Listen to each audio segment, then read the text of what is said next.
The deeper I've gone into which like big pharma companies own, also hello from an ancient bank in Kansas that is no longer in use. I just think it's cool, so I'm hanging out in Kansas. The deeper I go into who owns your supplements, that game, the less supplements I take. I'm gonna be honest with you. I used to be such a fan of like high dose magnesium and just recommending magnesium left and right. But the more I study about big pharma basically owning big supplement and learning about how like magnesium supplements are actually made, not only, is nature wants us to get magnesium from whole food matrices, right? In nature, magnesium exists inside living complexes. So that's going to be chlorophyll molecules, seawater electrolytes, or like bone matrices, not as isolated salts in a powder. And your mitochondria want magnesium that is bound within proteins, fats, and enzymes.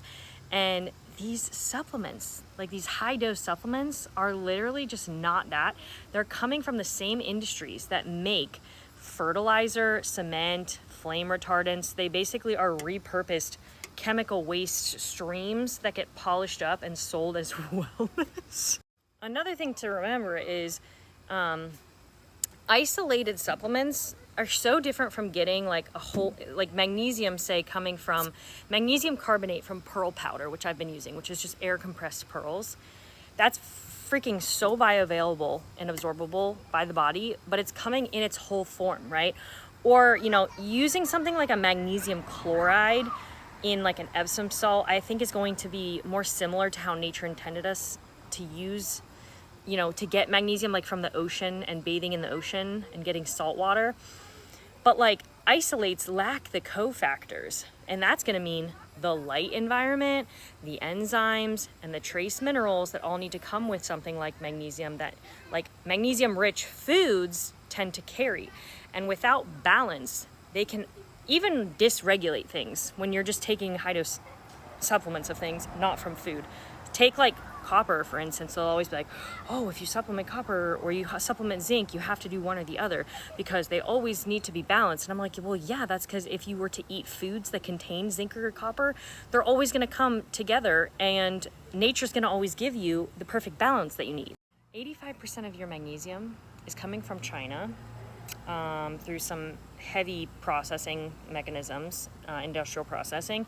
But one source in the US, the last kind of primary source of magnesium is US Magnesium. And you can look this up. They're in Utah by the Great Salt Lake. And they've actually been cited as one of the largest toxic polluters in the country.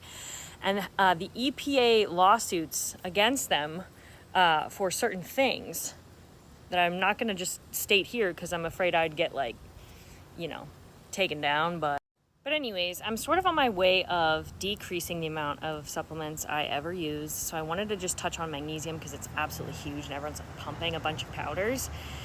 And I guess like my take is that the industry wants you to think that you need their pill to access magnesium, but it's given freely in chlorophyll, in green plants, in seawater, and magnesium chloride from seawater, in pearl powder, shilajit, soil-grown food that's not been industrially destroyed. So know your farmer, things like this, okay? This is the kind of medicine I want to do, is just like, how can we go back to the basics that we've abandoned?